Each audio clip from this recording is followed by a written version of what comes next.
Hello friends, कैसे हो आप सब। आई होप कि आप सभी मस्त और ज़बरदस्त होंगे। आज की इस वीडियो के अंदर हम लोग प्रश्नावली 6.3 का क्वेश्चन नंबर 1 और 2 को सॉल्व करने वाले हैं। तो बने रहिए एंड तक, और चैनल पर नए हैं तो इसको सब्सक्राइब कर लीजिए।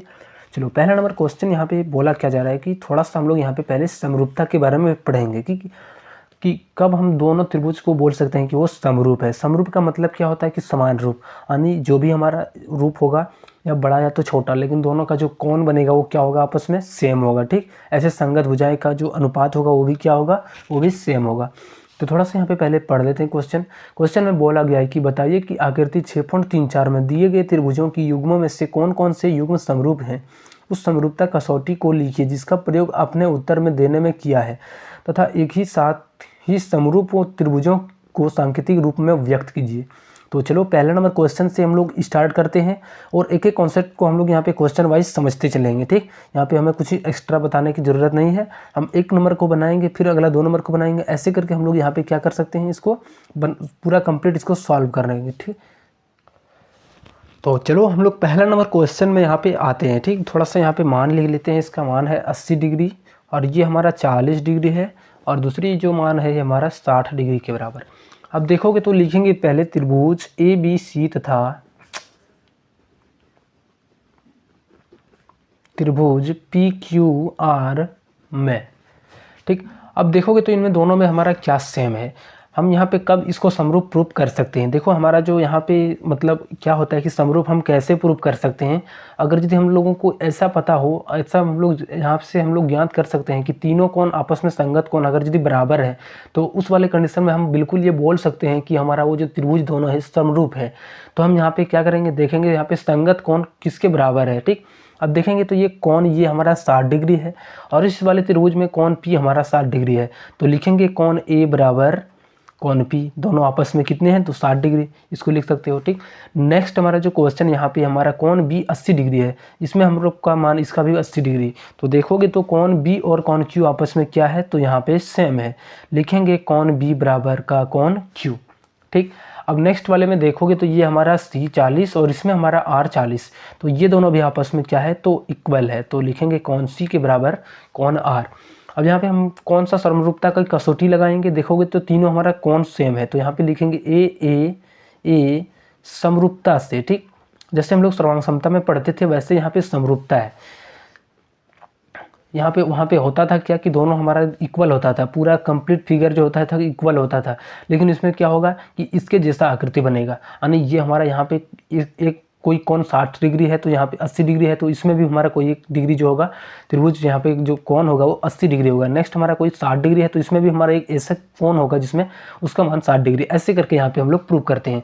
अब एंगल समरूपता से क्या हो जाएगा, त्रिभुज ABC जो हो जाएगा वो समरूप का चिन्ह हम लोग सिर्फ ऐसे लगाते हैं। ठीक, सर्वांग में हम लोग डबल और उसके बाद इससे, लेकिन समरूप में हम लोग सिर्फ ऐसे करके ऐसे मोड़ देते हैं। ठीक, ये त्रिभुज PQR, ये हो गया आंसर, प्रूव्ड। ठीक, नेक्स्ट वाले क्वेश्चन 2 पर आते हैं। अब इस वाले क्वेश्चन में भी हम लोगों को यहाँ पे प्रूव करना है कि ये दोनों त्रिभुज आपस में सर्वांग होंगे, लेकिन वहाँ पे हम लोग एंगल का यूज कर रहे थे, लेकिन यहाँ पे देखोगे तो हमारा सारा भुजा दिया गया है। ठीक, तो इसमें हम लोग जो प्रूव करेंगे वो भुजा के ऊपर ही करेंगे। यहाँ पे देखेंगे अगर यदि इसका और इसका संगत भुजा आपस में मतलब क्या होंगे, एक समान अनुपात में होंगे, तो ये हमारा क्या होगा, बिल्कुल ये भी हमारा एक समरूप त्रिभुज होगा। ठीक, यानी यहाँ पे हम लोग क्या कर सकते हैं, सबसे पहले देखोगे तो ए बी हम लोग लिखते हैं यहाँ पे पहले, त्रिभुज ABC तथा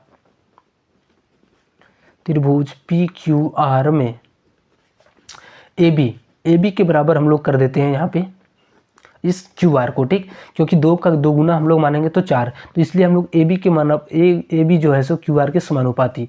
कितने आ गया, इसका मान 2, इसके मान 4, 1/2, इसको कटाएंगे तो कितना आ गया 1/2। ठीक, अब नेक्स्ट वाला क्वेश्चन हम लोग यहाँ पे जो अगला लेंगे वो अगला जो अनुपात लेंगे BC का अनुपात इसके साथ लेंगे। ठीक, इसका 2 गुना हो रहा है तो इसके साथ इसको लेना है। तो यहाँ पे लिखेंगे हम लोग BC का जो अनुपात है वो किसके बराबर होंगे, तो वो PR के अनुपात के बराबर। अब BC का मान 2.5 है। ठीक, और यहाँ पे PR का मान 5 है। अब इसको अगर यदि कटा दें तो कितने आ गया, फिर से 2.5 दूनी 5, यानी 1/2 आ गया। ठीक, अब जो हमारा बचा हुआ है वो क्या है कि इसमें हमारा AC है और इसमें हमारा PQ है, तो लिखेंगे AC का जो अनुपात होगा AC बट्टा ये जो PQ है इसका जो अनुपात है कितना, AC का मान यहाँ पे 3 है और PQ का मान यहाँ पे 6 है। ठीक, इनको कटाएंगे फिर से देखोगे तो 1/2। अब यहाँ पे देख रहे होंगे कि यहाँ पे भी 1/2 1/2 1/2। अब यहाँ पे कौन कोई बराबर नहीं, लेकिन हम लोग यहाँ पे क्या प्रूव कर चुके हैं कि हमारा जो इसका अनुपात है यानी त्रिभुज के भुजाओं का जो संगत भुजाओं का अनुपात है वो क्या है, सेम है, इक्वल है। तो यहाँ पे हम लोग लिखेंगे S क्योंकि यहाँ पे भुजाएं इस तरीके से समान अनुपात में विभाजित कर रहे हैं, तो लिखेंगे S समरूपता से त्रिभुज ABC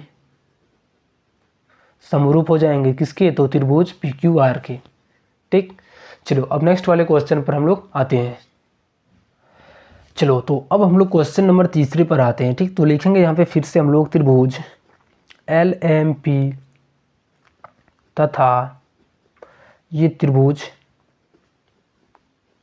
DEF में। अब यहाँ पे हम लोग देख रहे होंगे जो जिसके अनुपात में है उसी को लिखेंगे। ठीक, अब ये 2 हमारा 2 दूनी 4 होता है तो इसको और इसको साथ में लिखेंगे, 3 दूनी 6 होता है तो इसको हम लोग यहाँ पे साथ में लिखेंगे, बाकी को जो बचा हुआ है उसको भी अलग जो बचेगा उसमें लिखेंगे। ठीक, अब MP यहाँ पे हम लोग लिखेंगे, MP का जो अनुपात है किसके बराबर है, तो DE लिखेंगे, MP/DE।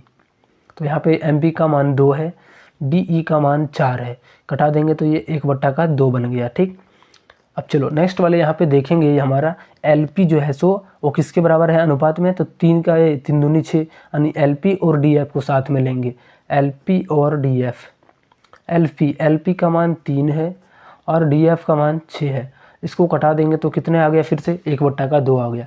अब जो बचा शेष हमारा है उसको साथ वाले के साथ लेंगे। ठीक, जो हमारा इसमें बचा है दोनों को लेना है।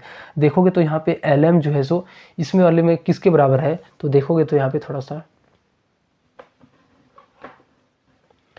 जो LM है वो किसके बराबर है, तो बराबर तो नहीं बोल सकते हैं, लेकिन जो बचा है उसके साथ ले लेंगे। ठीक, LM और EF को साथ में लेंगे, LM और EF। LM का मान 2.7 और EF का मान यहाँ पे 5 है, तो रखेंगे यहाँ पे 5। अब देखोगे तो इसका अनुपात यहाँ पे सेम नहीं है।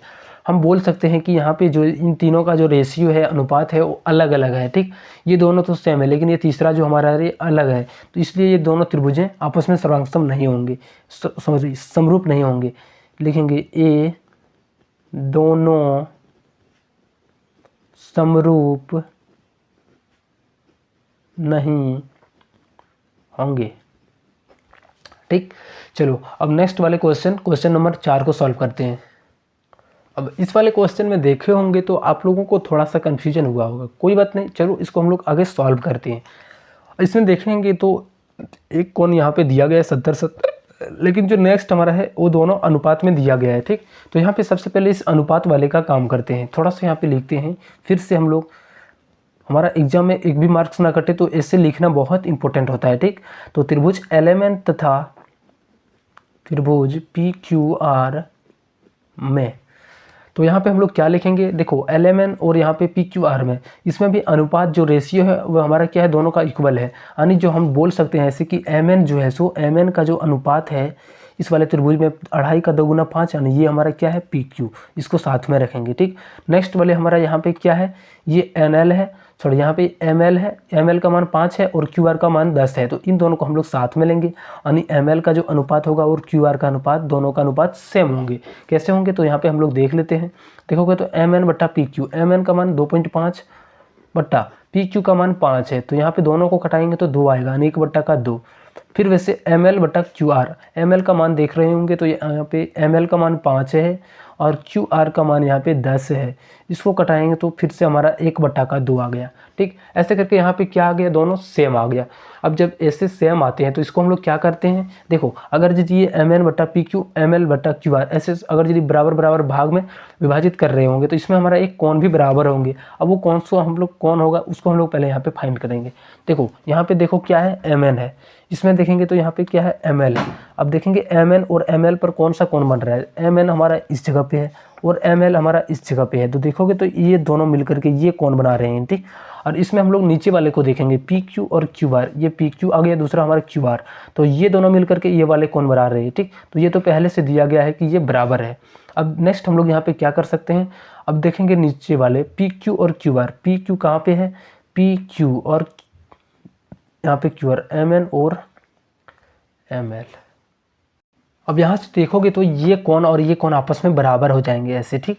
क्यों होंगे तो देखोगे ये हमारा ये कोण और ये कोण लग रहा है कि इक्वल है, लेकिन और यहाँ पे देखोगे तो ये कोण और ये कोण आपस में क्या है, इक्वल है। इधर भी देखोगे तो न्यून कोण बहुत सारा कम है, और इधर से भी देखेंगे तो ये एंगल जो है सो हमारा कम है, यानी दोनों आपस में सेम है। तो इस तरीके से बोल सकते हैं कि कोण एन के बराबर हो जाएंगे हमारा कोण पी, ठीक। उसके बाद यहाँ पे कोण एल के बराबर जो हो जाएंगे कोण आर।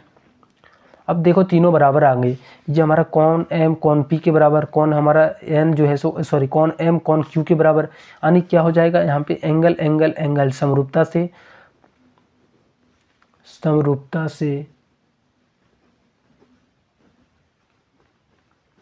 दोनों त्रिभुज आपस में सर्वांग सम हो जाएंगे, एम एन एल समरूप हो जाएंगे पी क्यू आर के, ठीक। चलो नेक्स्ट वाले क्वेश्चन पर आते हैं। चलो अब नेक्स्ट वाले क्वेश्चन 5 पर आते हैं। तो यहाँ पे हम लोगों को फिर से दो त्रिभुज ए बी सी, त्रिभुज डी ई एफ, यहाँ पे देख रहे होंगे कि कौन ए और कौन एफ आपस में क्या है, सेम है। लिख सकते हो कौन ए बराबर कौन एफ, ये हमारा कितने हैं तो 80 डिग्री है और समान है, ठीक। अब देखो यहाँ पे जो हम लोगों को अनुपात दिया गया है, ए बी का अनुपात और यहाँ पे जो है सो डी एफ का अनुपात इसके साथ में लेंगे। दूसरा हमारा बी सी का अनुपात ई एफ के साथ लेंगे, ए बी का अनुपात डी एफ के साथ, ए बी का अनुपात डी एफ के साथ। नेक्स्ट हमारा बी सी का अनुपात जो है सो ई एफ के साथ लेंगे, ठीक। अब यहाँ पे ए बी बटा का डी एफ देखोगे तो ए बी का मान 2.5 है, बटा का डी एफ का जो मान है वो कितने है, 5 है, बराबर बी सी का मान 3 है, और ई एफ का जो मान है वो कितने हैं तो ए एफ का मान यहाँ पे 6 है। इसको भी कटाओगे तो 1/2 पाओगे, इसमें भी कटाओगे तो 1/2 आ गया। अब देखो यहाँ पे इस तरीके से अगर यदि बराबर बराबर अनुपात में विभाजित होते हैं तो उसका कोण भी क्या होता है, बराबर होता है। अब देखेंगे कि यहाँ पे ए बी के सामने कौन सा है, ए बी यहाँ पे हमारा है तो ए बी हमारा ये हो गया, ठीक। अब ए बी के सामने यहाँ कौन सा कोण है, कोण सी, तो कोण सी किसके बराबर होंगे तो डी एफ, ए बी का अनुपात डी एफ के साथ है, तो यहाँ पे डी एफ के साथ जो कोण बन रहा है वो होगा, तो डी एफ के साथ कौन सा कोण बन रहा है, कोण ई, तो कोण सी और कोण ई आपस में इक्वल हो जाएंगे, कोण सी बराबर का कोण ई। और जो नेक्स्ट हमारा है बी सी और ई एफ का अनुपात सेम है, तो बी सी के साथ कौन सा कोण बन रहा है, बी सी ये है और ई एफ ये है, तो बी सी के सामने यहाँ पे देखोगे तो ये तो बी सी और ई एफ, यानी यहाँ ई एफ जो हमारा क्या है कोण डी के बराबर है, और कोण डी जो है सो इसमें बचा हुआ क्या है कोण बी, तो ये कोण बी के बराबर हो जाएंगे, तो कोण बी जो है सो कोण डी के बराबर। अब यहाँ पे लिखेंगे एंगल एंगल एंगल समरूपता से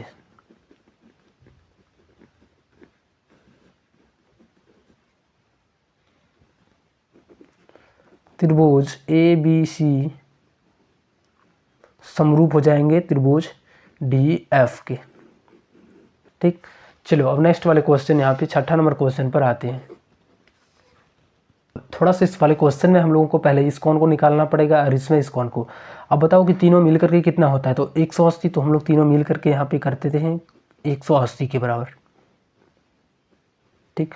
अब कोण डी हमारा 70 है, कोण डी का मान 80 है, प्लस कोण एफ बराबर में 180। अब देखोगे तो 70 और 80 मिला करके 150 हो गया, ठीक। और इस 150 को हम लोग 180 के साइड लाएंगे तो ये माइनस का 150 बनेगा। कोण एफ कितना आ गया यहाँ पे 30, तो कोण एफ का मान यहाँ पे मिल गया हमें 30, ठीक।